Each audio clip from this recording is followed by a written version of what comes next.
ओहो निशांत, आवाज आ रही है निशांत? फिर पहुंच गया रहेगा घर पे?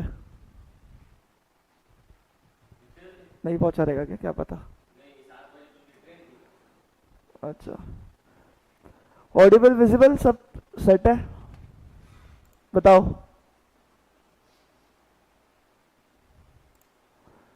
सब चंगा कि नॉट चंगा?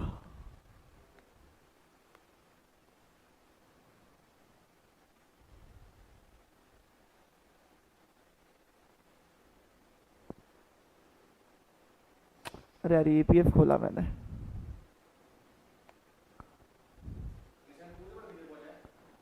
चुप रहे।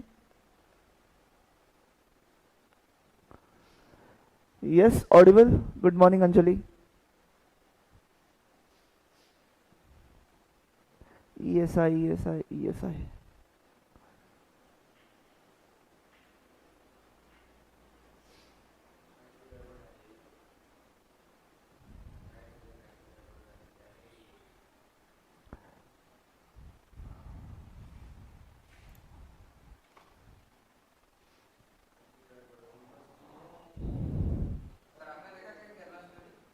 हाँ फिर संडे को ही देखा मैंने। बहुत बहुत सही मूवी है, सबको देखनी चाहिए। लड़कियां तो खासकर।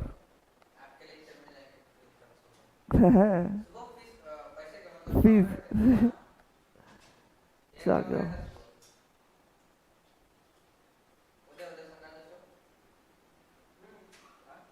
चुप रहे। लेक्चर वेक्चर बंद करके नहीं जाने का। हाँ।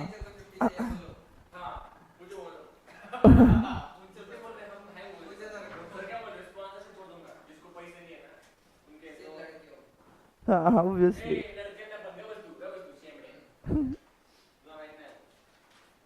चल रहे बैठ फटाफट। फिर क्या?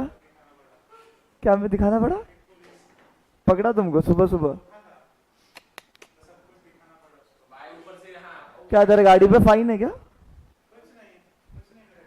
मेरे इसमें तो बहुत है। हम्म?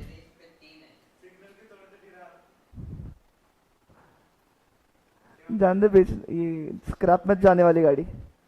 चलो बैठो बैठो बैठो। हो गया ना उसको, 10 साल के ऊपर हो गया है। कल अपन ने, अच्छा कौन से एक बार कमिटीज देखे थे बता दो। नहीं नहीं, अच्छा वैसा नहीं। सबसे मेन कौन है? Corporation, ESIC, right. फिर उसमें अंदर कौन से कमिटीज है? एक स्टैंडिंग कमेटी है, एक मेडिकल बेनिफिट काउंसिल एमबीसी है ना। सबका अपना अपना कॉम्पोजिशन है, वो याद करने का ही है, मतलब करने का अच्छा है। ठीक है। फिर लास्ट लास्ट लास्ट देखा था डिस्क्वालीफाई। कब डिस्क्वालीफाई हो जाएगा बोला था? फास्ट। कब डिस्क्वालीफाई होगा बोलेगे? वन साउंड माइंड है, इंसॉल्वेंट है, उसका कोई तो भी इंटरेस्ट है वो कॉन्ट्रैक्ट में, वो केस में, है ना।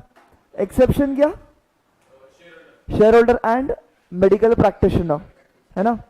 और उसने कोई तो भी ऑफेंस करा है इन्वॉल्विंग मॉरल टर्पिड्यूट, है ना, मतलब इमोरल काम उसने करा है। डन क्या? फिर अगला है रेजिग्नेशन। रिजाइन करना यानी क्या होता है? रिजाइन करना मतलब क्या? इस्तीफा देना। तो कोई भी मेंबर, किसका मेंबर पर, किसके मेंबर्स की बात हो रही है? रेजिग्नेशन किसकी बात हो रही है, किसके मेंबर्स की? सिर्फ कॉर्पोरेशन क्या? ईएसआईसी, स्टैंडिंग कमेटी और एमबीसी। अपन बात करेंगे तो तीनों की करेंगे, ठीक है। तो अगर इनके मेंबर्स को रिजाइन करना है तो रिजाइन कर सकते क्या? कर सकते हैं। उनको क्या देनी पड़ेगी? एक नोटिस देनी पड़ेगी इन राइटिंग, और वो नोटिस का एक्सेप्टेंस लेना पड़ेगा किससे? गवर्नमेंट से, जो भी अप्रोप्रिएट गवर्नमेंट रहेगी उनकी, उनसे। इजी है ना। क्या है रेजिग्नेशन में? उदय लिख, तू लिखता है ना? अच्छे से लिखा है क्या सब?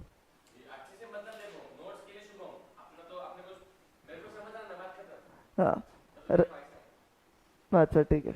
रेजिग्नेशन क्या?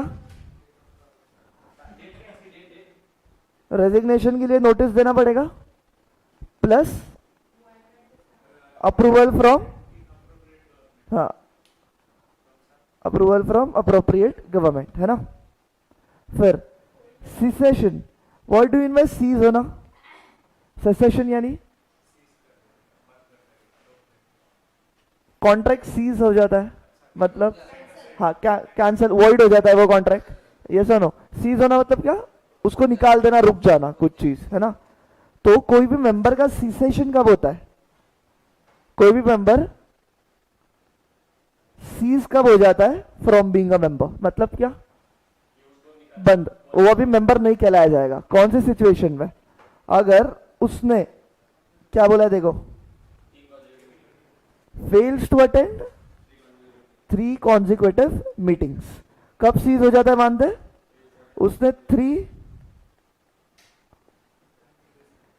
3 कॉन्जिक्यूटिव मीटिंग्स उसने अटेंड नहीं करी है,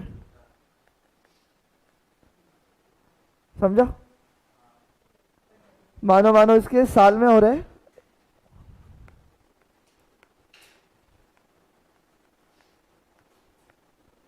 साल में कितनी मीटिंग हो रही है? ये 7 मीटिंग्स हो रही है। ये सब किसी का भी हो सकता है, ESIC, स्टैंडिंग कमेटी या MBC का, ठीक है। प्रोविजन पढ़ा क्या क्या है?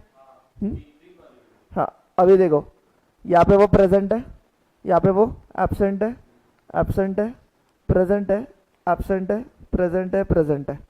बताओ, will he be cease to be a member और नॉट? ये सिचुएशन में होगा या नहीं होगा? खुशी,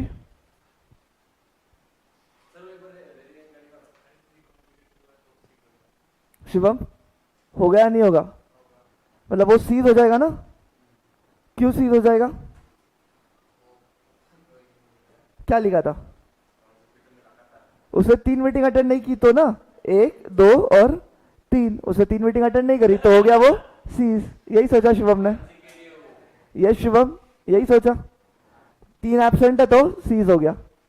क्या वर्डिंग यूज की है? कॉन्जिक्यूटिव। कॉन्जिक्यूटिव मतलब क्या? लागोपाठ, एक के बाद एक, है ना। तो अगर ये सिचुएशन है, यहाँ पे कॉन्जिक्यूटिव है क्या?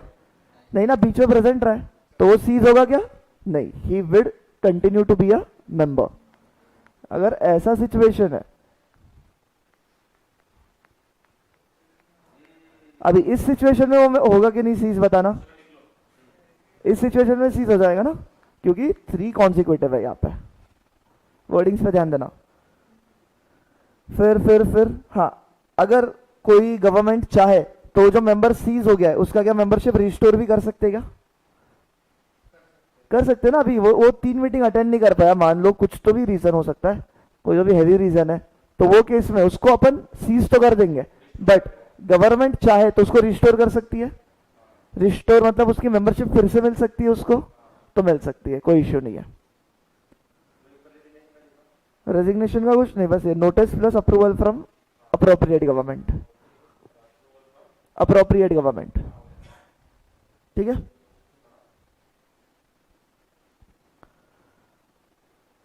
फिर ये कुछ बातें है किसकी? Registration of employees. एम्प्लॉइज को अपने आप को रजिस्टर करना पड़ेगा ये एक्ट के अंदर, उनको इंश्योरेंस वगैरह का बेनिफिट चाहिए तो। क्या बोला है? Every employee is to register himself under the provisions of the act. Registration में क्या होगा? रिकॉर्ड करेंगे information about the employment which is insurable employment, उसका क्या काम है, उसको क्या क्या हो सकता है, वैसी सब चीजें। फिर the employee is required to give his details and his family की डिटेल्स। किसकी डिटेल्स देनी है उसको? एक तो खुद की देनी है, प्लस फैमिली की भी डिटेल्स देनी है। फैमिली की डिटेल्स क्यों मांगी? बेसिकली नॉमिनेशन के लिए हो सकता है, और नहीं, ऐसा नहीं होता है क्या? तुम्हारा पूरा फैमिली कवर होता है वो इंश्योरेंस में, पूरा का पूरा फैमिली कवर होता है। तो तुम्हारे फैमिली मेंबर्स में से किसी को कुछ हुआ मेडिकल वगैरह, तो उनको भी इंश्योरेंस मिलता है ना, तो ऑब्वियसली उनकी भी डिटेल्स चाहिए। देखो 3 चीजें मांगी है, डिटेल्स किसकी? खुद की, फैमिली की, और क्या मांगा? एक फैमिली फोटो। क्या बोला है, बोलो। फैमिली फोटो भी मांगी है। यहां लिखते चल रहा हूं मैं, रजिस्ट्रेशन ऑफ एम्प्लॉइज। तुम लिख रहे क्यों नहीं रहे? पहला क्या, एम्प्लॉय को अपने आप को रजिस्टर करना पड़ेगा ईएसआई एक्ट में। दूसरा क्या बोला है, उसको क्या क्या फर्निश करना पड़ेगा। हाँ, डिटेल्स किसकी, हिमसेल्फ और फैमिली की, प्लस क्या देना पड़ेगा, फैमिली फोटो भी देनी पड़ेगी, फैमिली फोटो भी देनी पड़ेगी। फिर क्या कहा है, ये जो रजिस्ट्रेशन है एम्प्लॉय को अपने पूरे के पूरे लाइफ में एक ही बार लेना है। क्या बोला, registration is one time registration.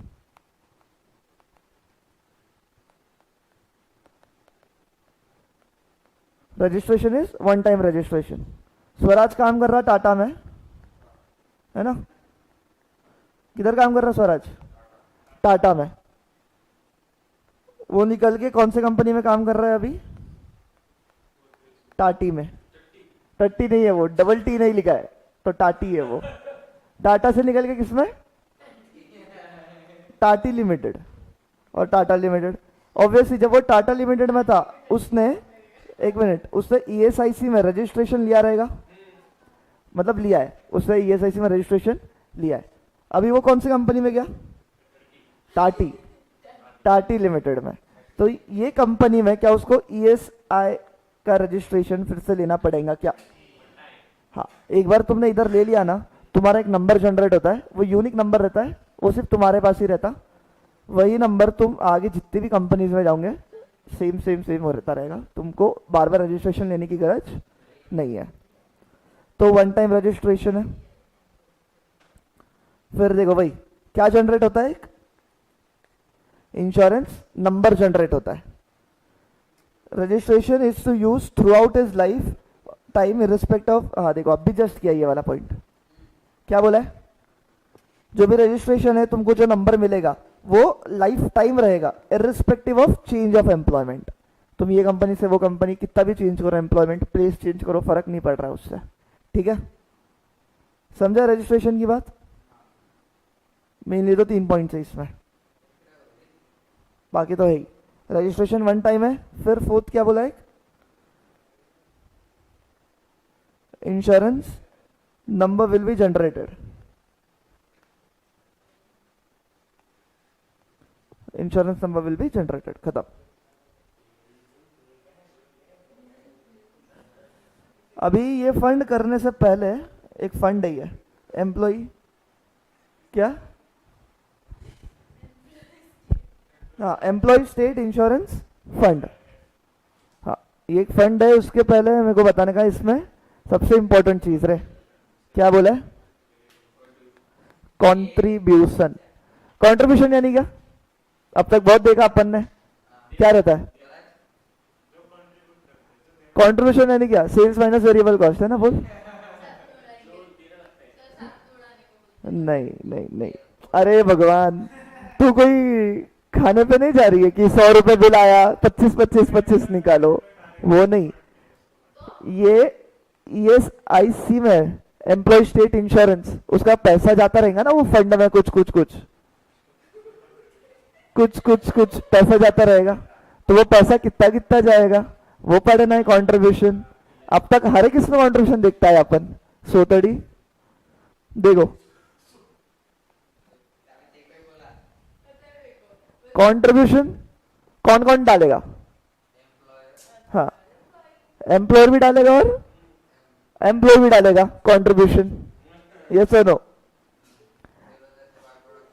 Employer कितना डालेगा, एम्प्लॉयर कितना डालेगा बोलो, नहीं रे, रेट होता है देखो, एम्प्लॉयर डालेगा 3.25% और एम्प्लॉयर नहीं, और एम्प्लॉई कितना डालेगा 0.75%।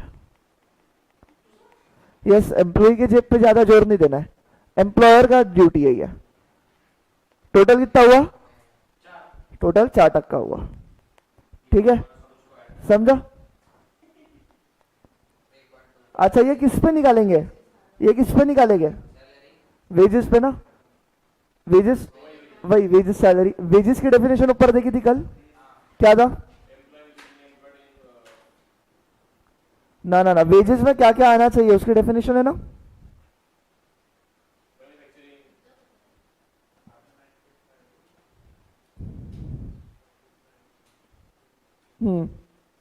देखो वेजेस में क्या क्या होना चाहिए, सारा रेम्यूनरेशन, उसको जो मिला है, payment on paid leaves, strike, lockout, वो सब चीजों में वो भी इंक्लूड होगा, plus additional remuneration if paid eight intervals not exceeding 2 months. क्या इंक्लूड नहीं होगा? क्या इंक्लूड नहीं होगा? Pension fund, provident fund, travelling allowance और ग्रेचुइटी। तो ये वेजेस पे कितना कितना टक्का देंगे? एम्प्लॉयर कितना दे रहा है? 25, हाँ 25 था, राइट, 75 लिख रहा था मैं। 3.25% और एम्प्लॉय 0.75%, टोटल है 4%। ठीक है,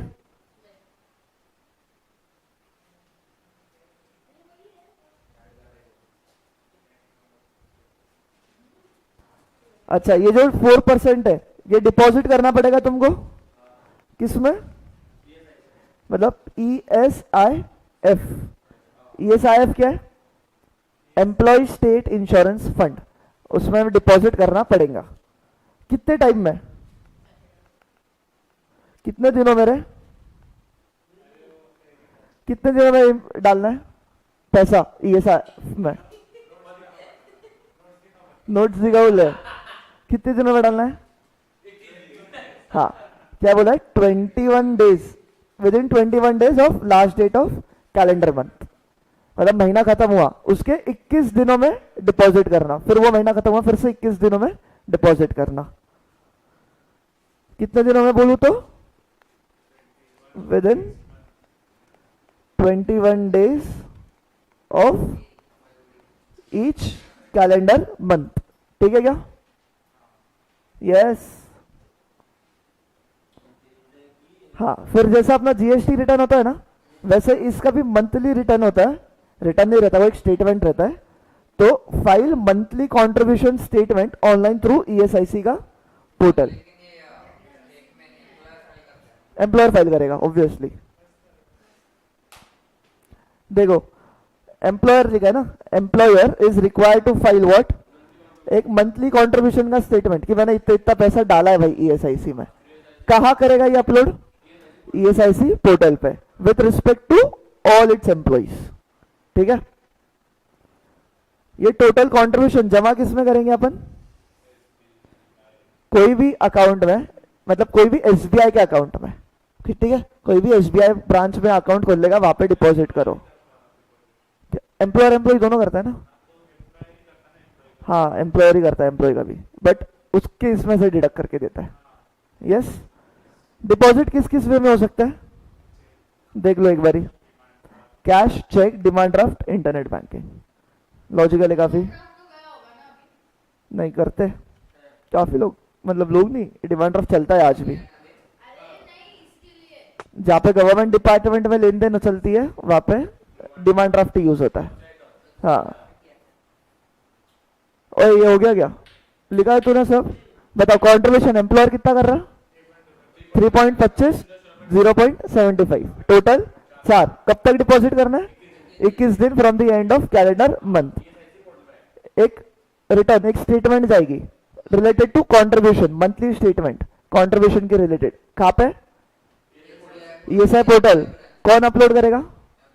employer with respect to all its employees. पैसा डिपॉजिट किधर करेंगे?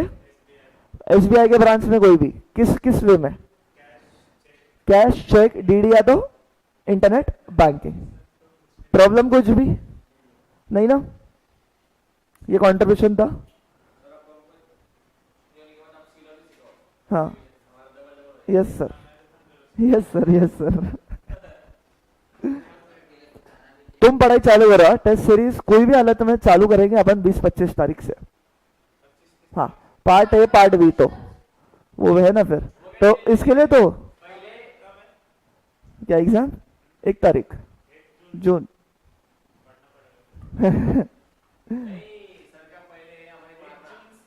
10। अरे पर वो कैसे, एक पेपर 2-3 दिन छुट्टी, एक पेपर 2-3 दिन छुट्टी, वैसा है। 3 ग्रुप है, ऑल्टरनेटिव चलता है, ग्रुप 1, ग्रुप 2, ग्रुप 3, वैसा। मेरा एक बाकी है बस, फर्स्ट। अरे क्या तू मेरा इंटरव्यू लेने बैठा है? टैक्स है, गवर्नेंस है और ड्राफ्टिंग है। अभी चुप चुप, अभी चुप।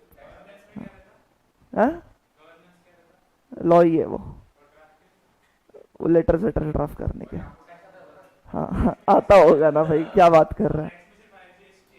जीएसटी है।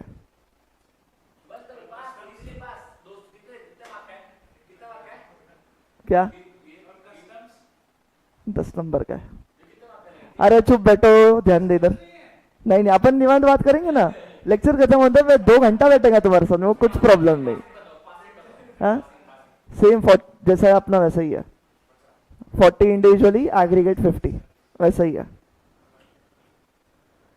तो देखो अभी ये फंड है, लेट्स सी। ये बातें मैं पहले से डिस्क्लोज नहीं करता बाबा, कुछ हो गया फजीती काय को।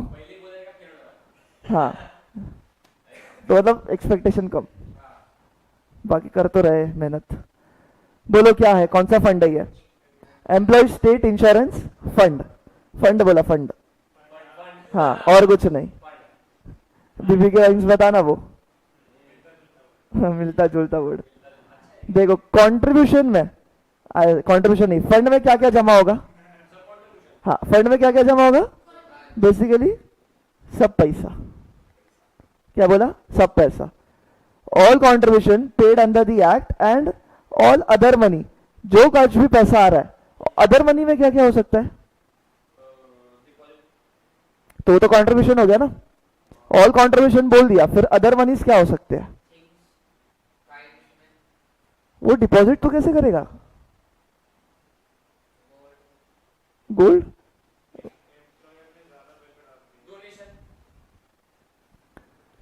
तो एम्प्लॉयर ने जो ज्यादा पैसा डाला वो भी कंट्रीब्यूशन ही माना जाएगा।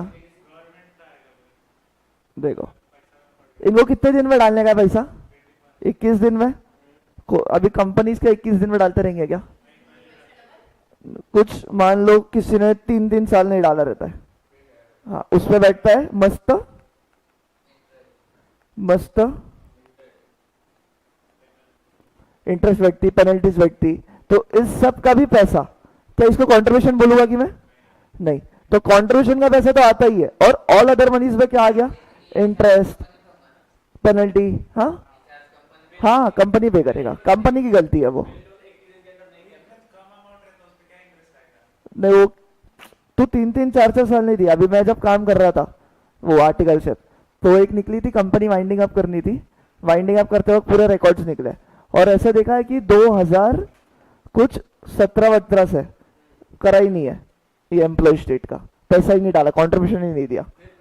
तो ऐसा होगा कि जितना पैसा तुमको डालना था वो तो डालना ही है, प्लस 50% अराउंड उसका पैसा इंटरेस्ट पेनल्टी पे गया, और ऐसा होता है,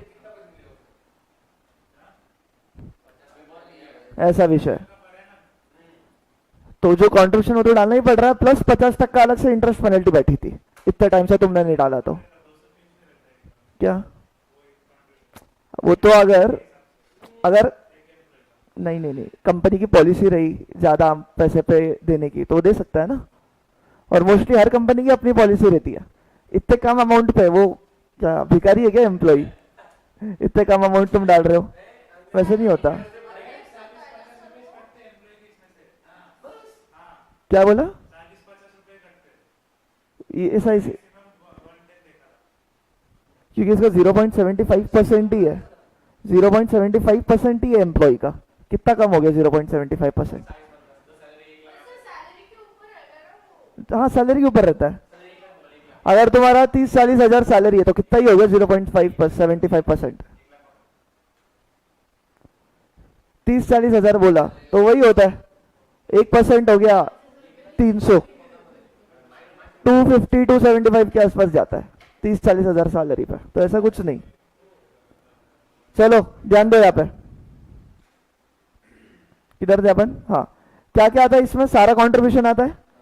अदर मनीज, कुछ उसको ग्रांट, डोनेशन, गिफ्ट वगैरह है, वो भी सेंट्रल गवर्नमेंट से, वो भी ये फंड में जाता है। Also paid into this fund.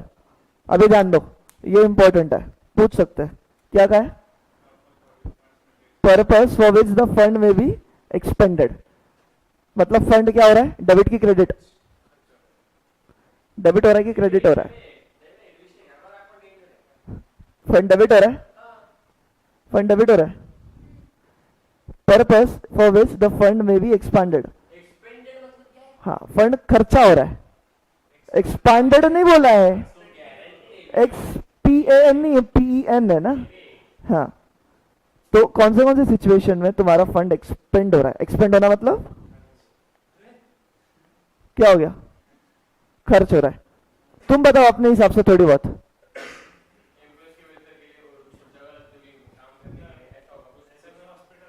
Hospital बना रहा होगा वो सब, और पढ़ लिया किधर? नहीं, इलनेस वगैरह के सिचुएशन में पैसे देने को। और हाँ, हनीमून पैकेज। अरे इंश्योरेंस का पैसा, हनीमून पैकेज किधर? कुछ भी, हाँ कुछ भी भाई। नहीं नहीं, देखो जो जितना रेड किया उतना ही करते चलना। Payment of benefits and provision of medical treatment, कुछ मेडिकल ट्रीटमेंट के लिए पैसा हो।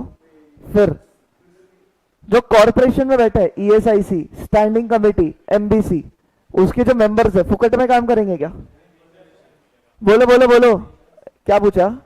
ए उदय, कॉर्पोरेशन, ESIC, MBC और स्टैंडिंग कमेटी मेंबर्स जो है फुकट में काम करेंगे, तो फीस लेंगे, सैलरी ड्रॉ करेंगे, तो उसका पैसा भी कहां से आएगा? ये फंड से ही आएगा। तो fees and allowance to members of this. फिर और क्या बोला है? पेमेंट ऑफ सैलरीज, जो लीव पे गए उसका पेमेंट, बाकी अलाउंसेस सारे, ग्रेचुइटीज, कंपनसेट अलाउंस ऑफ किसके? Servant of corporation. अभी मेंबर्स की बात नहीं कर रहे, किसके? सर्वेंट्स, वहां पे जो काम कर रहे हैं उनका भी तो पैसा देना पड़ेगा, वो भी ये फंड से जाएगा। बंद करो। फिर क्या कहा है? Establishment and maintenance of hospital, hospital वगैरह बनाना रहेगा तो वो। फिर क्या बोला है? Cost of auditing the accounts, जो भी कॉर्पोरेशन है, MBC और स्टैंडिंग कमेटी, उसका अकाउंट्स मेंटेन होगा, ऑडिट होगा, पैसा कौन देगा? पैसा कौन देगा?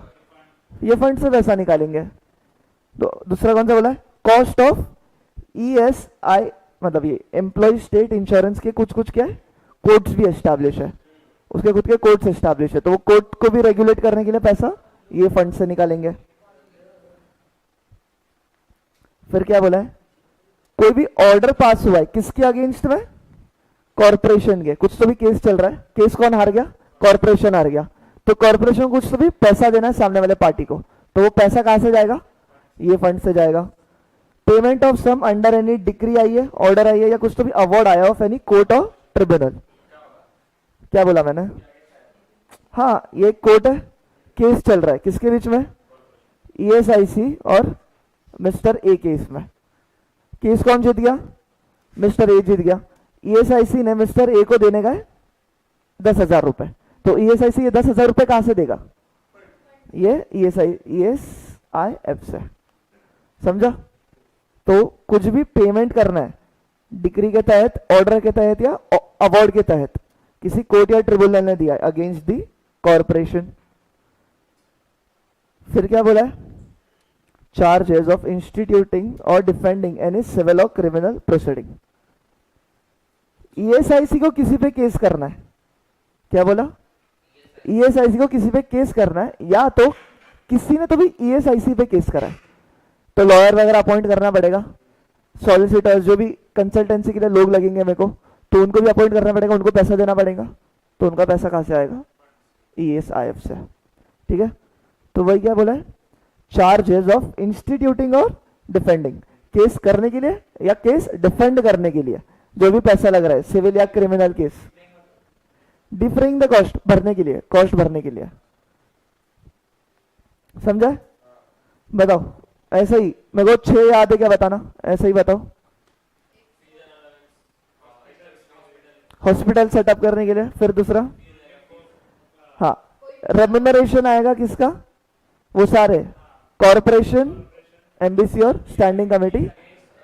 एक मिनट रुक, इसके साथ साथ एक और बोल दो, सैलरीज जाएंगी सर्वेंट की, उन लोगों की।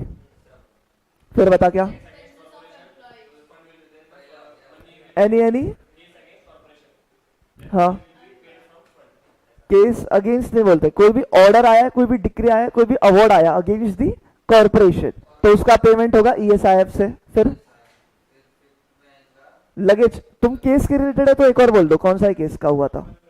हाँ, मेरे को कुछ केस इंस्टीट्यूट करना है या डिफेंड करना है, डिफेंड करना है, डिफेंड करना मतलब हाँ खुद को बचाना, किसी ने मेरे पे केस करा है तो मेरे को लॉयर वगैरह लगेगा, तो उसका पैसा भी फंड से। और और क्या, और 5 हुए, मैंने 6 बोले थे भाई। सबसे इंपॉर्टेंट, ये फंड क्यों बनाया है, मेडिकल ट्रीटमेंट के लिए। नहीं वो देख, एक हॉस्पिटल बोला तुमने, सुनो, एक हॉस्पिटल बोला, फिर एक रेम्यूनरेशन और सैलरी बोला, और 2 केसेस का बोला, 5 ही हुए। मेडिकल ट्रीटमेंट 6, और क्या था,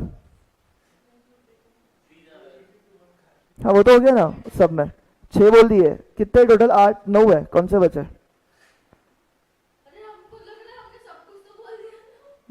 ये अलाउंस वगैरह रुक जो, कौन सा नहीं बोला, हाँ ऑडिट का कॉस्ट है कुछ, कोर्ट वगैरह सेटअप करने का कुछ कॉस्ट है वो, और आखिरी में बोला है any other purpose with the approval of central government.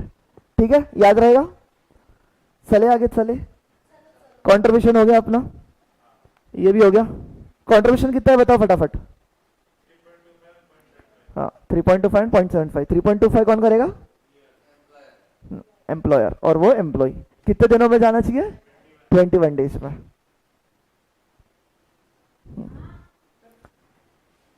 ये प्रोविजन मेरे को पढ़ के बताए क्या लिखा है।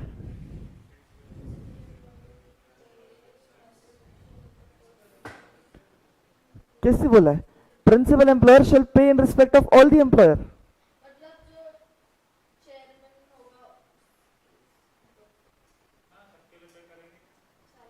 अरे पर एम्प्लॉयर पे कर रहा है एम्प्लॉयर के लिए, कैसा विषय है, पूरा पढ़ो एक बार। वो एजेंट वेजेंट, वो क्या टर्म क्या था उसके लिए, कल ही पढ़ा था। यस, एक तो प्रिंसिपल एम्प्लॉयर, हाँ एक प्रिंसिपल एम्प्लॉयर रहता है, और एक कौन होता है, इमीडिएट एम्प्लॉयर। पढ़ के बता रहे हो, प्रिंसिपल एम्प्लॉयर को, सुन नॉर्मली एम्प्लॉय कौन करेगा, प्रिंसिपल एम्प्लॉयर करेगा, बट प्रिंसिपल एम्प्लॉयर ध्यान नहीं दे पाता है, उसके पास बाकी चीजें भी है, तो उसने किसको रखा है, एक इमीडिएट एम्प्लॉयर को रखा है। इमीडिएट एम्प्लॉयर बाकी लोगों का कर रहा है, ये सो नो।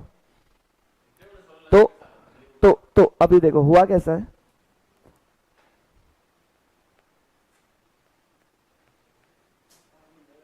स्वराज है, ठीक है, स्वराज कौन है, तू है, वो तो ठीक है, बट प्रिंसिपल एम्प्लॉयर है, पी नहीं, प्रिंसिपल एम्प्लॉयर है, ठीक है। स्वराज इज उसकी क्या है मान लो क्या है, फैक्ट्री है,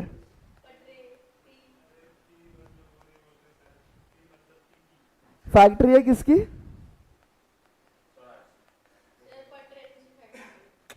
फटाके, मस्त मस्त अच्छे फटाके बनाता है वो, हाँ अच्छा तुमने वो फटाके समझे क्या, ठीक है, नहीं वही फटाके, हाँ जो फूटते वो वाले फटाके। तो स्वराज प्रिंसिपल एम्प्लॉयर है, क्या है उसका, फटाके की फैक्ट्री है। अभी वो फटाके, सुनो वो जो फटाका है, फटाके तुम मैन्युफैक्चर करते, मैन्युफैक्चर करने के लिए कुछ वो वर्कर्स लगते हैं, बारूद भरने बोलो या कुछ भी, हाँ बारूद भरने वगैरह वर्कर्स लगते हैं, तो इसके उत्ते कांटेक्ट नहीं है, उसने क्या करा, एक इमीडिएट एम्प्लॉयर को हायर किया।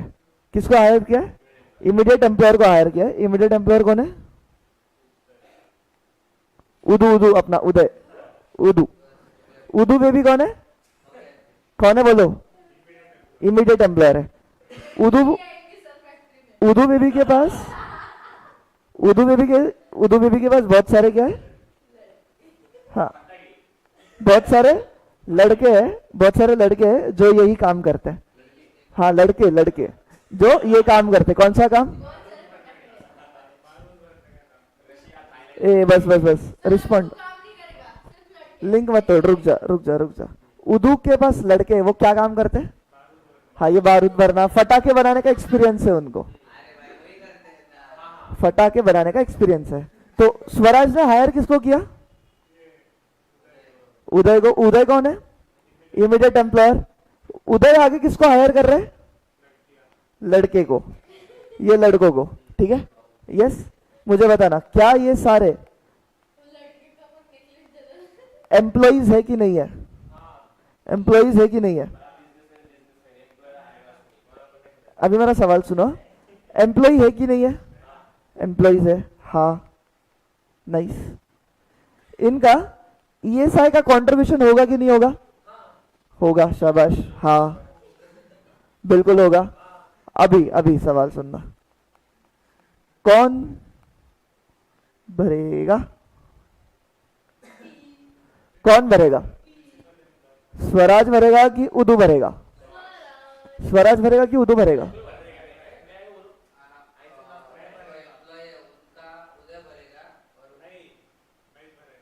बेसिकली देखो, पैसा किसका भरा जाता है? एम्प्लॉइज का भरा जाता है। ये एम्प्लॉय है क्या? उदू एम्प्लॉय है? उदू एम्प्लॉयर ही है, he is the principal employer, immediate employer. वो एम्प्लॉय नहीं है, वो एम्प्लॉय नहीं है, इमीडिएट नहीं। उसने, तूने किसी कॉन्ट्रैक्टर को अपॉइंट करा है, वो क्या तेरा एम्प्लॉय हुआ? तेरे को बिल्डिंग बनानी है, कॉन्ट्रैक्टर को अपॉइंट किया, एम्प्लॉय हुआ तेरा वो? क्या कॉन्ट्रैक्टर है? कॉन्ट्रैक्टर है ना, उसको अपन इमीडिएट एम्प्लॉयर बोलते हैं, ठीक है। वो लोग जिसको अपॉइंट करेगा वो सारे के सारे कौन हो जाएंगे? एम्प्लॉइज, वर्कर्स हो जाएंगे। मेरे को ये बताना, इसका कौन भरेगा? कायदे से किसको भरना चाहिए? कायदे से नॉर्मली किसको भरना चाहिए वो बताओ? एम्प्लॉयर को भरना चाहिए। मैं एम्प्लॉय हूं, मेरा ईएसआई कौन भरना चाहिए? मेरा एम्प्लॉयर। तो ये वर्कर्स है, इनका एम्प्लॉयर कौन है? उदू है ना। तो कायदे से किसको भरना चाहिए? उदू को भरना चाहिए, कायदे को उदू को भरना चाहिए। बट एक्ट ने क्या बोला है? अभी के लिए पूरा का पूरा जो भी ईएसआई का पैसा है कौन भरेगा? एक मिनट, हाँ, कौन भरेगा? प्रिंसिपल एम्प्लॉयर, यानी कौन? स्वराज। और इसके बाद जब इनका काम हो जाएगा, मान लो इन्होंने काम कर दिया, 6 महीने हो गए, काम खत्म, अपने अपने घर जाएंगे ये लोग। तो जब 6 महीने का मान लो स्वराज ने भरा है इनका ईएसआई में ₹1 लाख, सारे एम्प्लॉइज का मिला के कितना भरा है? 1 लाख। तो ये 1 lakh he can recover from किससे बताओ? Immediate employer. इमीडिएट एम्प्लॉयर मतलब कौन? उदू से। हाँ, क्योंकि वो लाइबिलिटी तेरी है, प्रिंसिपल एम्प्लॉयर पे शिफ्ट मत कर। तूने जितना टाइम पीरियड के लिए किया ठीक है, बट वो लाइबिलिटी तो है उदू की। समझा कैसा केस बनता है? पक्का ध्यान देना। एक और पॉइंट है इसमें, ये रिकवर कैसे करेगा? कौन रिकवर कर रहा है? Principal employer. किससे? इमीडिएट एम्प्लॉयर से। रिकवर किस तरीके से करेगा? नहीं, ऐसा नहीं। देखो, पहले तो क्या बोला है, वो क्या कर सकता है? सेट ऑफ कर सकता है। उदू क्या फ्री में काम करेगा क्या? ये इमीडिएट एम्प्लॉयर का फ्री में काम करेगा? नहीं, इसने अपने फीस चार्ज की है ₹5 लाख। सब मिला के कितना फीस चार्ज की है? 5 लाख। 6 महीने के बाद स्वराज ने उदू को कितने पैसे देने हैं? नहीं, स्वराज ने उदू को एज फीस 5 लाख देनी है, बट स्वराज ने ऑलरेडी कितना भर दिया है? 1 लाख भरा है ना, तो वो सेट ऑफ होगा क्या? 5 - 1 हो जाएगा। तो अभी कितना भरेगा वो? बस 4 लाख देगा। तो ये 1 लाख का रिकवरी सेट ऑफ से भी हो सकता है, और अगर सेट ऑफ का कुछ नहीं है तो मान लेंगे क्या? डेट। किसने किसको डेट दिया है? प्रिंसिपल एम्प्लॉयर ने इमीडिएट एम्प्लॉयर को। फिर इमीडिएट एम्प्लॉयर को वो डेट के तहत प्रिंसिपल एम्प्लॉयर को रीपे करने का है। समझा? पूरा प्रोविजन मैंने यहाँ बता दिया है, अभी बस रीडिंग करना है। ऑनलाइन वाला समझाएगा, ये थोड़ा सा टेक्निकल काइंड ऑफ था, याद रहेगा? देखो अभी क्या बोला है, प्रिंसिपल एम्प्लॉयर टू पे contribution in the first instance, मतलब पहले मतलब पैसा किसको भरने का है? सबसे पहले प्रिंसिपल एम्प्लॉयर को, बाद में वो रिकवर कर सकता है, वो सेकंड वाली बात हो गई। फर्स्ट इंस्टेंस पे किसको पैसा भरना है? प्रिंसिपल एम्प्लॉयर को। Principal employer shall pay in respect of all the employer whether directly employed by him or by through an immediate employer, both employers contribution and employee contribution, दोनों का contribution, employer का भी और employee का भी। कौन भरेगा? प्रिंसिपल एम्प्लॉयर भरेगा। ठीक है, फिर principal employer shall bear the expense of remitting the contribution to the corporation, जो भी पोस्टल का खर्चा होगा। डिमांड ड्राफ्ट डाल रहे हो तुम लोग, तो डिमांड ड्राफ्ट 100 रुपए का सपोज भर रहे हो, तो 100 प्लस 2 रुपए लगते हैं, तो ये 2 रुपए का एक्सपेंस कौन उठाएगा? प्रिंसिपल एम्प्लॉयर उठाएगा। इतना कुछ नहीं बड़ी बात है। ये पढ़ो और बताओ मुझे समझ रहा है क्या? हाँ, ये नहीं देगा, मतलब एग्जाम्पल में देगा, रीड करो अभी समझ रहा है क्या? बताओ। रेड रेड पढ़ो, हाईलाइटेड पढ़ो, और जो बोल्ड क्या है वो पढ़ो, हो जाएगा।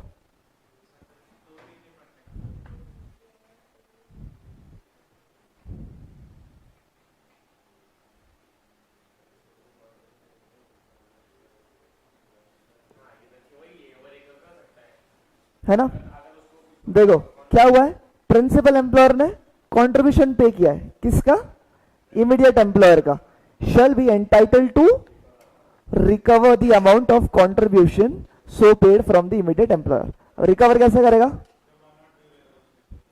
Bye deduction from any amount payable to him, मतलब सेट ऑफ करेगा, डिडक्शन कर लेगा उसमें से, एंड अगर वो नहीं हुआ तो और debt payable by the immediate employer to principal employer. समझा क्या? बताओ ये वाला प्रोविजन। थोड़ा सा दिमाग लग रहा है इसमें, भूल जाएंगे अगर नहीं पढ़ा तो। ये फर्स्ट टाइम खुद से पढ़ने बैठा तो नहीं समझेगा ये वाला प्रोविजन, ऐसा है। एग्जाम्पल से याद रहेगा, समझा? खुशी खुशी। हाँ, ये दो तुच्छी सी बातें पढ़ो। क्या बोला है? हाँ, इमीडिएट एम्प्लॉयर को एक रजिस्टर मेंटेन रखना पड़ेगा उसके एम्प्लॉइज का, और मतलब कितना पैसा प्रिंसिपल एम्प्लॉयर ने भरा है, इस एम्प्लॉय के अगेंस्ट इतना ईएसआई भरा है, तो उसका एक रजिस्टर मेंटेन रहेगा, दैट्स इट। और ये रजिस्टर सबमिट करेगा किसको? प्रिंसिपल एम्प्लॉयर को बिफोर सेटलमेंट। डन?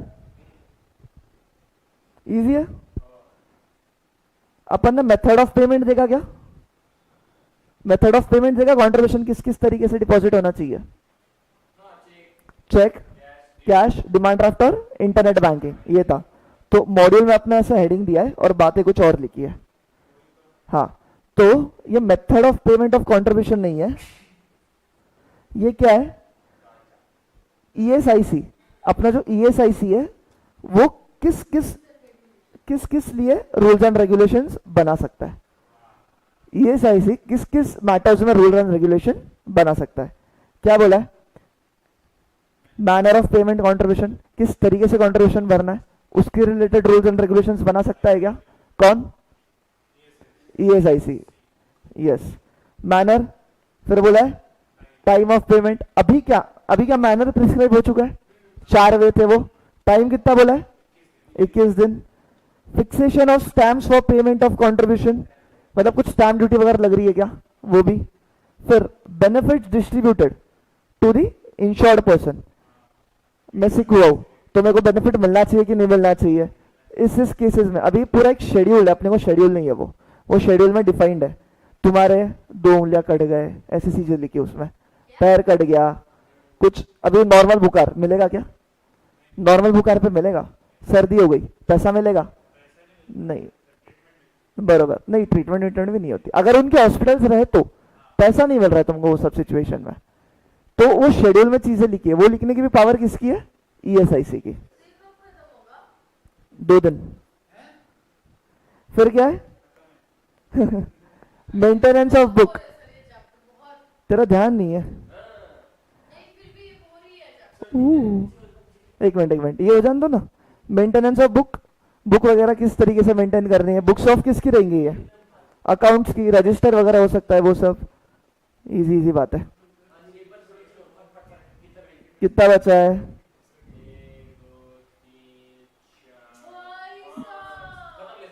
ये सिंपल। आज 45 मिनट्स है मेरे पास और ये बहुत इजी इजी पॉइंट्स है अभी बहुत बहुत इजी है, बस ध्यान देके सुनेंगे तो हो जाएगा। फिर क्या बोला है, रिकवरी ऑफ कंट्रीब्यूशन। कंट्रीब्यूशन कौन करता है, एम्प्लॉयर करता है, हाँ मतलब दोनों का एम्प्लॉयर करता है। अभी किसी ने नहीं करा कंट्रीब्यूशन, कोई एम्प्लॉयर ने कंट्रीब्यूशन नहीं किया, तो उसकी रिकवरी कर सकते क्या, तो कर सकते। किस में से, नहीं फंड, क्या फंड में तो पैसा डालने का है, वो पैसा ही नहीं डाल रहा तो क्या कर सकता हूं मैं, उसके मूवेबल प्रॉपर्टीज बेच के कंट्रीब्यूशन रिकवर कर सकता हूँ, ऐसी सब बात है। ये देखो, any contribution payable may be recovered as arrear of land revenue. मतलब इन्होंने क्या कहना चाहते हैं कि प्रॉपर्टी टैक्स होता है तुम्हारा, प्रॉपर्टी टैक्स भरना पड़ता है, यस। अगर तुमने प्रॉपर्टी टैक्स नहीं भरा तो तुम्हारे पे जो कार्यवाही, जो पेनल्टीज लगेगी, वही सेम पेनल्टीज, वही सेम कार्यवाही लगेंगी अगर तुमने कंट्रीब्यूशन नहीं भरा तो। समझो क्या बोला है, अगर तुम प्रॉपर्टी टैक्स में जो चीजें लगती है, अगर प्रॉपर्टी टैक्स नहीं भरा तो वो सेम चीजें लगेंगी कंट्रीब्यूशन नहीं भरा तो any contribution payable may be recovered as an arrear of land revenue. ठीक है, कभी हाँ हाँ 10:30 का है मेरा, नहीं नहीं दीपेश सर उधर एक्स्ट्रा ले रहे तुम्हारा, मेरे को नहीं पता दीपेश सर का क्या है।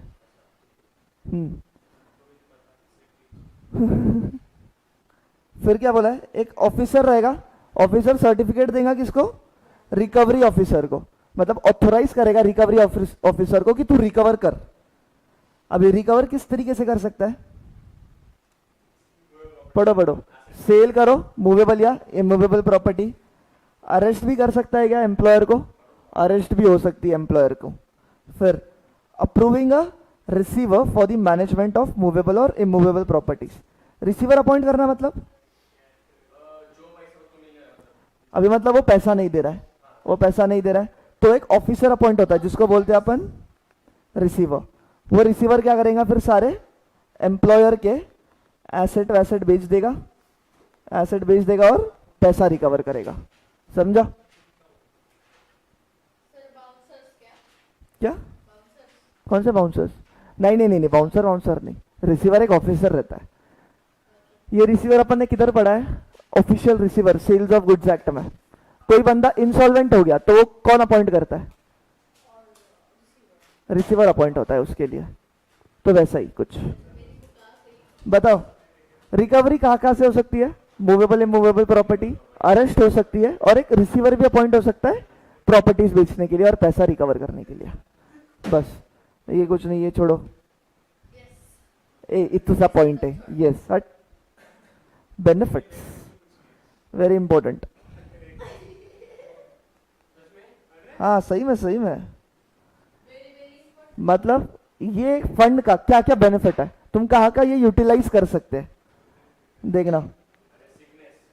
इंश्योर्ड पर्सन और उसके dependent shall be entitled for the following benefits. क्या क्या बेनिफिट, कुछ सिकनेस आ गई तुम्हें, बीमारी, कुछ बीमारी ने पकड़ लिया, क्या पैसे यूज कर सकते, ये आएगा, यूज कर सकते हैं। किसी लेडी का क्या हुआ है, मिसकैरेज हुआ है या सिकनेस हुई है arising out of pregnancy, confinement, premature birth of child या मिसकैरेज, हाँ या ना। पहले क्या बोला है तुम्हें, कुछ हुई है सिकनेस, दूसरा क्या बोला है,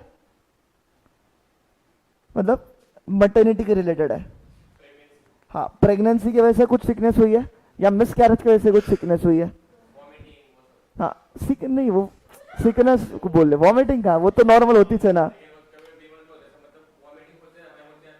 हाँ वैसा हाँ ओके। फिर क्या है, सफरिंग फ्रॉम डिसेबलमेंट, फिर क्या है, dies as a result of employment injury, मर गया तो पैसा किसको मिलेगा? नॉमिनी या लीगल हायर। बाकी मेडिकल बेनिफिट्स है, मेडिकल बेनिफिट्स पहले 5 याद करो, क्या क्या है? सिकनेस, हाँ मटेन मतलब सिकनेस हुई है मिस कैरेज वजह की वजह से या प्रेगनेंसी की वजह से। तीसरा डिसेबलमेंट हुई है। चौथा dies due to employment injury. पांचवा कुछ मेडिकल बेनिफिट मिली है। अभी छठा पढ़ो जरा, क्या है?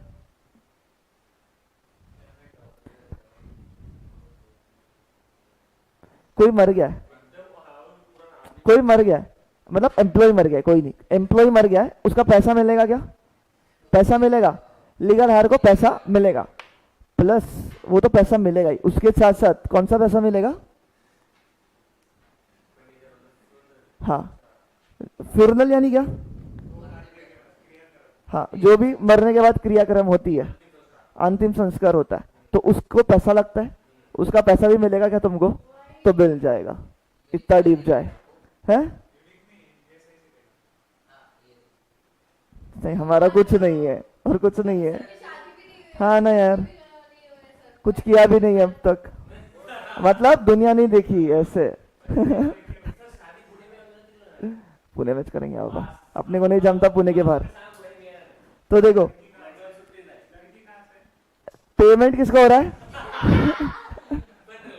नहीं पेमेंट किसको होगा? अरे गधड़े, eldest surviving member of the family. Employee मर गया, अभी पेमेंट किसको होगा? जो सबसे बड़ा है फैमिली में, उससे towards the expenditure on funeral, अंतिम संस्कार का जो भी खर्चा होगा वो। अगर फैमिली नहीं है एम्प्लॉय के, तो पैसा किसको मिलेगा? वो जो भी वो पूरा कार्यक्रम करता है और खर्चा उठाता है, जो भी वो कार्यक्रम करता है और खर्चा उठाता है। हाँ, the amount of such payment shall not exceed amount prescribe by the central government. जान दे। फिर ये क्लेम है, कौन सा क्लेम? जो फ्यूनरल का पैसा मेरे को मिलना चाहिए, वो कितने टाइम में आ जाना चाहिए? Within 3 months of the death of the insured person. समझा? इजी है ये वाला। सिकनेस, प्रेगनेंसी या मिसकैरेज का सिकनेस, फिर डाइज, डिसेबलमेंट, मेडिकल बेनिफिट। फिर फ्यूनरल का पैसा मिलेगा किसको? किसको किसको? Eldest member of the family. Family नहीं है तो? फैमिली नहीं है, लीगल है, कुछ नहीं है, तो ऐसा बंदा जिसने पूरा खर्चा उठाया है फ्यूनरल का। ठीक है, पैसा कब तक मिल जाना चाहिए? Within 3 months of death. ठीक है, फिर क्या कहे? Bar against receiving compensation under any other law. यानी नहीं, बार मतलब रुक नहीं। बार काउंसिल भी नहीं, बार मतलब रुकावट, रोक देना। इन पे बार लगा, यानी ये आगे काम नहीं कर सकते या कुछ चीज नहीं कर सकते। बार लगना मतलब रुकावट, सस्पेंशन बोल सकते हैं। समझा? कैंसलेशन, सीधा बार। तो बार अगेंस्ट किस पे? Receiving compensation. अगर तुमने ईएसआई के अंडर पैसा ले लिया, ईएसआई के अंडर पैसा ले लिया, तो और कोई दूसरे एक्ट के तहत तुम कॉम्पेंसेशन क्लेम नहीं कर सकते। मतलब डुअल बेनिफिट यहाँ पे मना किया है, डुअल बेनिफिट यहाँ पे मना करा गया है। तुमको लेना है तो ईएसआईसी में लो, ले लिया तो बाकी एक्ट में नहीं मिलेगा तुमको पैसा। समझा?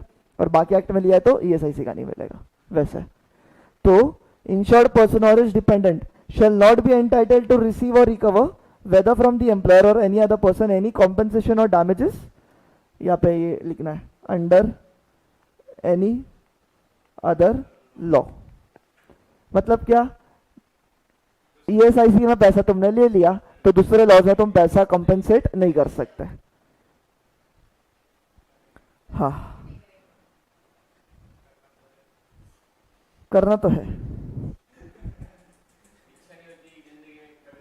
अभी मेडिकल बेनिफिट क्या है? मेडिकल बेनिफिट क्या बोला है? एक बात सुन लो, मान लो एक वुमन है, अरे रह सकती है ना, और ये कौन है? एम्प्लॉई है। ठीक है, सिकनेस,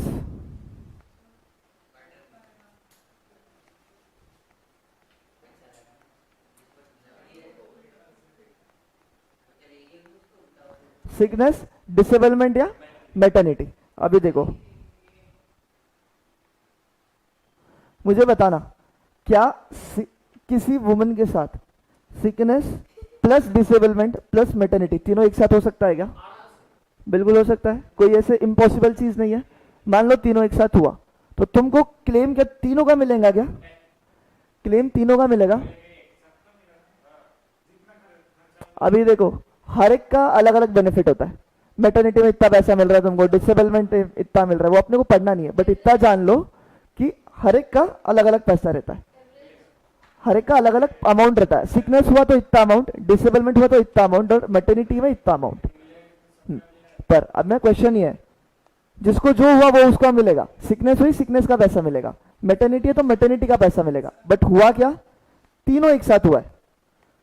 क्या कह रहा हूं मैं? तीनों एक साथ हुआ है, तो अब क्या तुमको तीनों का पैसा मिलने वाला है इस सिचुएशन में? नहीं, तीनों का नहीं, तुमको किसी एक का ही मिलेगा, तुमको किसी एक का ही मिलेगा पैसा। ऐसा कुछ नहीं हो, डिपेंड कर रहा है तेरा डिसेबलमेंट बहुत हाई लेवल का है तो उधर ज्यादा मिलेगा, डिसेबलमेंट बस उंगली कटी है तो उधर कम मिलेगा, डिपेंड केस टू केस, वैसा नहीं है। अभी तुम जब ये कर रहे हो, क्या बोलते हैं अपना, कंट्रीब्यूशन करते हो, हाँ जो भी कंट्रीब्यूशन कर रहे हो, तो कंट्रीब्यूशन ज्यादा है कि इसमें कम है? 4% करना है बस कंट्रीब्यूट, ठीक है, और उसमें तुम तीनों बेनिफिट एक साथ ले लो, दिस इज नॉट एक्सेप्टेबल, ठीक है, इसलिए वैसा है। हाँ तो मतलब गरीबी करते हैं ना भाई देश को, और क्या है ना। हेलो हेलो, ध्यान दो ध्यान दो, क्या बोला? उसी हॉस्पिटल में किया तो, हाँ बरोबर। देखो पता नहीं क्या हॉस्पिटल से लगा हुआ है, ये आज शुरू जब से हॉस्पिटल हॉस्पिटल कर रहा है ये सही के। सुनो पैसे मिलने की बात, ए फैन ये लगा रहा मैं अभी, हाँ सुनो सुनो सुनो, हाँ अच्छा जान दे जान दे जान दे जान दे। तुमको पैसा किसका मिलेगा बताओ? तुमको तीनों एक साथ हुआ है, पैसा किसका मिलेगा? किसी एक का ही मिलेगा, वो तुम्हारे पे रहता है। तुम देखो तुमको पैसा किस पे ज्यादा मिल रहा है, उसको अप्लाई करो, पैसा ले लो, ठीक है, ये पहला। बट अगर चाहे वो तो किसी दो का भी बेनिफिट ले सकते हैं। क्या बोला है? जनरली एक का ही मिलेगा, बट अगर दो का लेना चाहे, वो कुछ कुछ फॉर्मेलिटीज होगी, तो दो का भी ले सकते हैं क्या? नहीं, तीन का नहीं ले सकते, दो का ले सकते हैं, दो का ले सकते हैं, दो का ले सकते हैं। अभी दो का कैसे लेना है वो देखना, वो बहुत इंपॉर्टेंट है। देखो ये यहाँ पे क्रूशल है, ध्यान दो, याद नहीं समझेगा नहीं अगर ध्यान नहीं दिया तो। तीनों तुमको एक साथ हुआ है, तीनों एक साथ हुआ है। सिकनेस का पैसा मिलेगा ही क्या तुमको? सिकनेस का पैसा तुमको मिलेगा ही मिलेगा, तुमको सिकनेस को क्लेम करना ही पड़ेगा। With that you have option, disablement का लेना है या मैटरनिटी का लेना है। तुमको तीनों का लेना है, तीनों का तो नहीं मिलेगा, किसी दो का लेना है, ले सकते हो, उसमें से एक कंपलसरी सिकनेस का होगा और दो विल बी 1 और 2, डिसेबलमेंट या मैटरनिटी। समझा कैसा है? समझा कैसा है? मैं ऐसा कर सकता हूं क्या, मैं डिसेबलमेंट का ले रहा हूं और मैटरनिटी का ले रहा हूं, सिकनेस का नहीं ले रहा हूं। दो का चल रहा है बोला ना, चलेगा क्या? नहीं, दो में से एक कंपलसरी सिकनेस और इन दोनों में से कोई एक। पक्का समझा? कंपनी की पॉलिसी डिपेंड कर रही है, तो पॉलिसी के हिसाब से तो दे सकता है, एक्ट मना कर रहा है, एक्ट में नहीं लिखा है। ऑब्वियसली कंपनी ज्यादा बेनिफिट देना चाह रही है किसी को, तो एक्ट क्यों टांग अड़ाएगा, है ना। देखो क्या बोला है, मेडिकल बेनिफिट पहले तो किसको मिलेगा? एम्प्लॉयर और इज फैमिली मेंबर्स। अरे अरे अरे ये एम्प्लॉयर गलत हो गया, हाँ एम्प्लॉय एम्प्लॉय या तो उसके family members are entitled to the medical benefit. अभी मेडिकल बेनिफिट किस तरीके से, आउट पेशेंट ट्रीटमेंट, यानी मतलब कोई और आउटसाइड ईएसआईसी का हॉस्पिटल रहते हैं, उसके अलावा कोई और हॉस्पिटल में करना है तो ईएसआईसी का हॉस्पिटल, तो आउट पेशेंट ट्रीटमेंट यानी दूसरे हॉस्पिटल में तो वहां पे उनको पैसा मिल जाएगा, या तो कोई हॉस्पिटल या डिस्पेंसरी, क्लिनिक और अदर इंस्टीट्यूशन जो ईएसआईसी के, वहां पे भी उनको मेडिकल बेनिफिट मिलेगा क्या? हाँ, वहां पे तो पैसे भी नहीं लगते। ऐसी सब चीजें। Visit to home of the insured person और treatment as in patient in hospital और अदर इंस्टीट्यूशन, घर पे आके भी ट्रीटमेंट दे सकते हैं क्या? बिल्कुल दे सकते हैं। तू जा, देखो जाना है तो। नहीं नहीं, जा जा। बोलो मेडिकल बेनिफिट क्या है? पहला आउट पेशेंट ट्रीटमेंट होगा, और नीचे क्या है? हॉस्पिटल, ईएसआईसी का, क्लिनिक, कोई और इंस्टीट्यूशन, या घर आके ट्रीटमेंट, सब हो सकता है। यानी सिकनेस प्लस डिसेबलमेंट मिल सकता है, सिकनेस प्लस मैटरनिटी मिल सकता है। हाँ हाँ हाँ, वहां पर भी देखो बेनिफिट मिलेगा, सेम कंडीशन तो यही फॉलो होगी, यही फॉलो होगी कंडीशन। देखना, ये वही बात है जो अपन ने की है। बेनिफिट तुमको किसका मिलेगा? अगर तीनों का लेना चाहते हो तो ले सकते क्या? नहीं, कंपलसरी सिकनेस, मतलब नॉर्मल केस एक ही, एक्सेप्शनल केस दो का ले सकते हैं, सिकनेस एंड मैटरनिटी बेनिफिट और डिसेबल बेनिफिट। हाँ ठीक है, समझो। फिर establishment of hospital by corporation, corporation with the approval of central government. Simple, क्या बोल रहा है? हाँ, ईएसआईसी का हॉस्पिटल सेटअप करना है तो कर सकता है क्या? कॉर्पोरेशन कर सकता है, पर अप्रूवल लगेगी स्टेट गवर्नमेंट की, दैट्स इट। बेनिफिट्स असाइनेबल है क्या? वो बेनिफिट मेरे को है और मेरे फैमिली मेंबर्स को है, मैं स्वराज्य तुमको देना चाहता हूँ, असाइन कर सकते हो बेनिफिट में? नहीं, इट इज नॉट असाइनेबल, उतना ही है। Benefits not to be combined, same यही बात लिखा है, ये वाली बात है। पढ़ो एक बार फटाक से, रीडिंग दो इसको। किधर है? हाँ, क्या बोला है? Insured person shall not be entitled to receive, मतलब वो पीरियड के लिए, एक पर्टिकुलर पीरियड के लिए तुमको कंबाइंड बेनिफिट्स मिल सकते क्या? नहीं। तुमको कितना चूज करना पड़ेगा? नहीं, जनरली एक ही। तो पहला पॉइंट ये बोल रहा है कि तुम जनरली बस एक ही बेनिफिट ले सकते, तुम कंबाइन नहीं कर सकते। और दूसरा पॉइंट बोल रहा है कि person is entitled to more than one of the benefits, he shall be entitled to choose which benefit he shall receive. एक से ज्यादा लेना है क्या? तो ले सकता है, दो ही ले सकता है, उस पर चूज है, उस पर ऑप्शन है। ठीक है, एक बार पढ़ो ये, उस पर चूज है, उस पर ऑप्शन है। फटाक से पढ़ो ये वाला।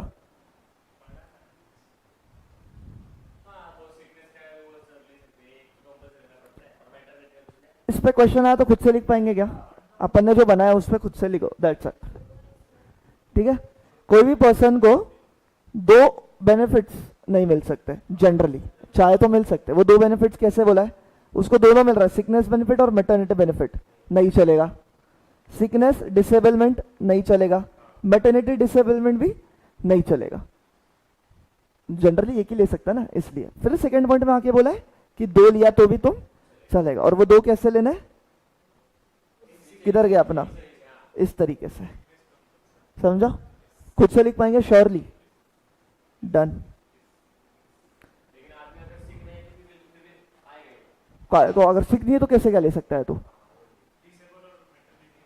डिसेबल और मैटरनिटी दोनों एक साथ नहीं ले सकते, फिर उस सिचुएशन में ही किया आएगा, उस सिचुएशन में ही किया आएगा। ठीक है, क्या बोला ये? Repayment of benefit improperly received, right. ना ना ना, वैसा नहीं है ये। हाँ, मेरे को मिलना था 20,000, मिल गया 25,000, तो इम्प्रॉपर में वो कितना मिला है? इम्प्रॉपर मेरे को मिला है 5,000, तो ये मेरे को 5,000 क्या करना पड़ेगा? रिफंड करना पड़ेगा। उनको बोलने का ही नहीं, वो बात अलग, तुमको कायदे से पैसा वापस देने का है। हाँ देखो, any person has received any benefit of payment when he is not lawfully entitled to receive. क्या बोला है?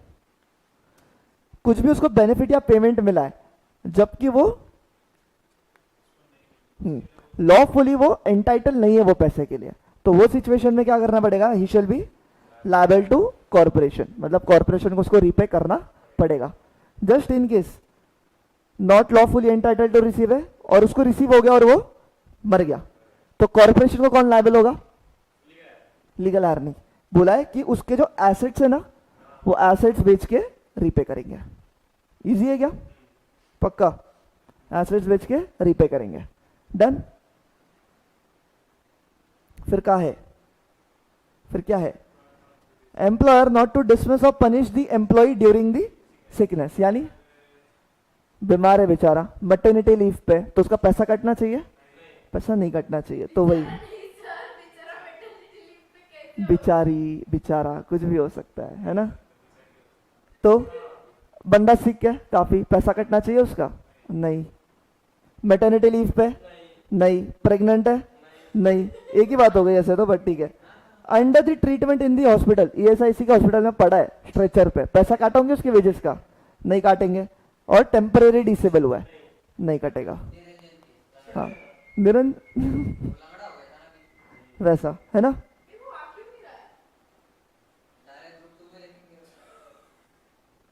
क्या हो गया, फिर क्या है, कन्फाइनमेंट होता है, प्रेगनेंसी और कन्फाइनमेंट, क्या मालूम, देखना पड़ेगा ये, देखा तूने।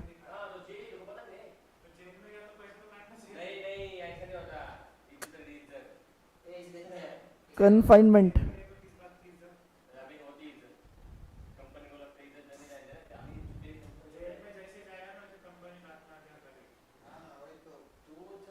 kept in a solitary confinement in a prison। अच्छा ये भाई ये वाला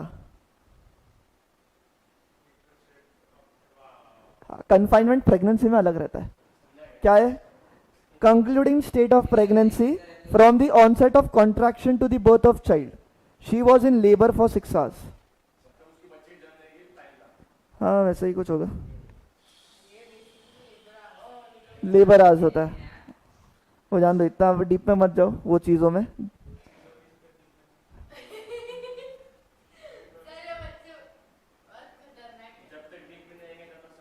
फिर क्या है, adjudication and dispute of claims. Adjudicate करना मतलब क्या, कार्यवाही, कार्यवाही हो रही है, तो ईएसआईसी कोर्ट कौन से सिचुएशन में कार्यवाही लगा सकती है। क्या बोला है, whether any person is an employee, मतलब ये एम्प्लॉय है कि नहीं ये जानने के लिए कार्यवाही हो सकती है। उसका नहीं वो नहीं, उसके लिए कार्यवाही क्या, खैर वो एम्प्लॉय है कि नहीं वो जानने के लिए। दूसरा, उसका वेजेस कितना होना चाहिए वो जानने के लिए। कंट्रीब्यूशन कितना होना चाहिए ये जानने के लिए। अच्छा, वो बंदा एम्प्लॉयर है कि नहीं ये जानने के लिए भी कार्यवाही हो सकती है। Right of any person to any benefit, उसको बेनिफिट मिलना चाहिए क्या नहीं, उसके लिए कार्यवाही हो सकती है। Any direction issued by the corporation, और कुछ भी, और कुछ भी। अरे इजी है ना, पर वेदर, बताओ बताओ क्या बोला, एम्प्लॉय है कि नहीं, एम्प्लॉयर है कि नहीं, तुम्हारा वेजेस कितना होना चाहिए, तुमको बेनिफिट कितना मिलना चाहिए, और क्या है, कंट्रीब्यूशन कितना होना चाहिए। ये सब में कार्यवाही बिठा सकती है, ये सब बिठा सकता है। हाँ नहीं भी आ सकता।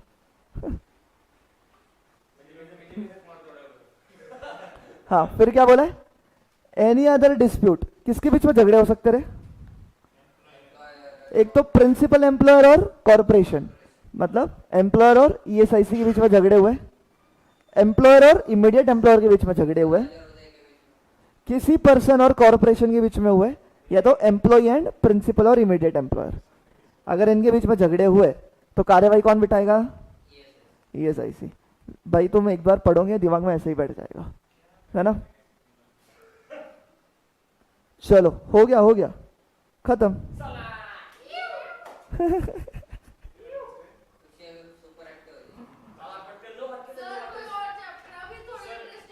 नहीं एलएलपी लेते, कोड ऑफ वेजेस भी ऐसा ही है, एलएलपी लेते हैं, वो 5 नंबर का आता है फिक्स, लास्ट में।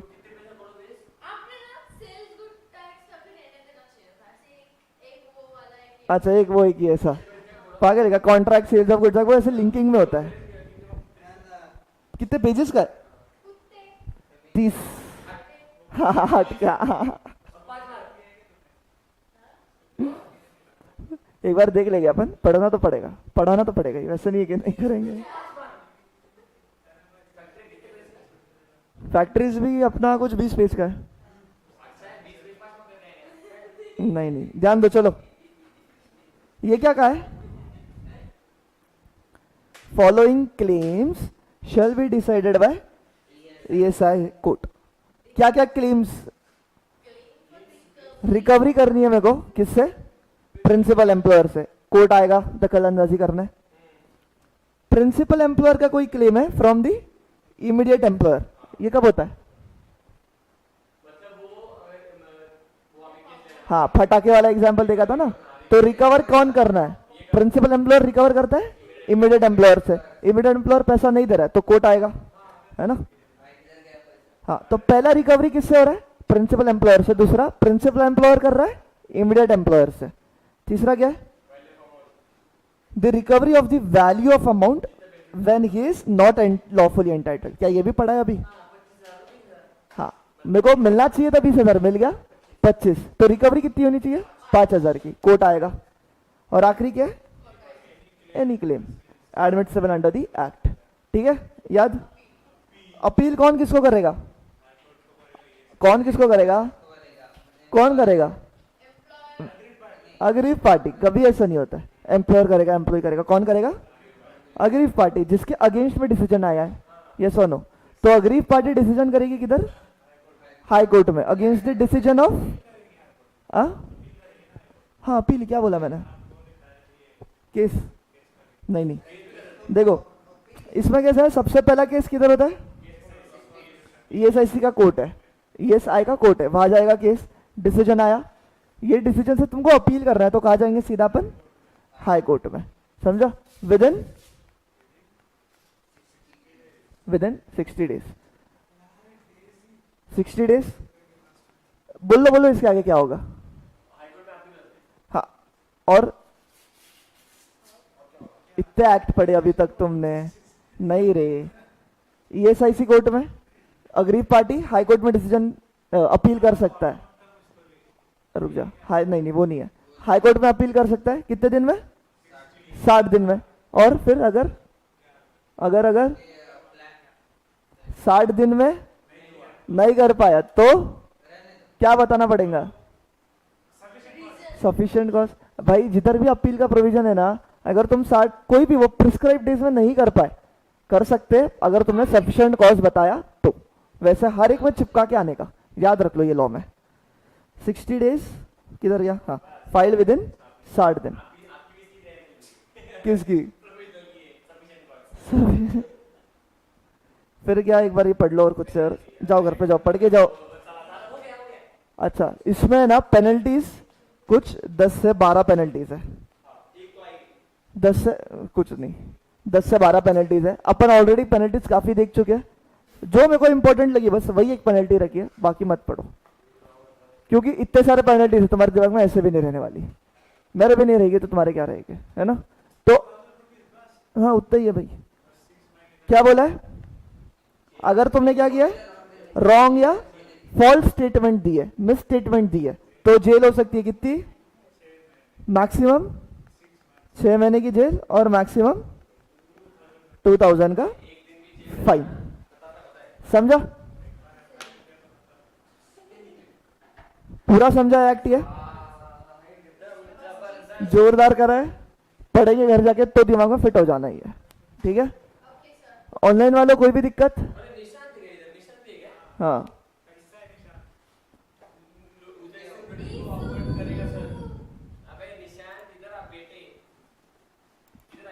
चुप रहे, बोलो। उन्नति, निशांत, अंजलि, जो कोई भी दिख रहा है, are we done with this? कुछ भी डाउट है?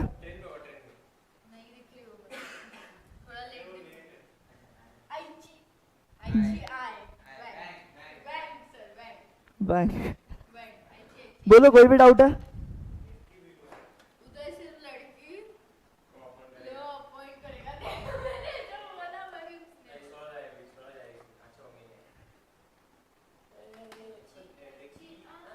ये कौन खड़ा है ऐसा? ये कमर पे हाथ रख के ठुमके लगा ले।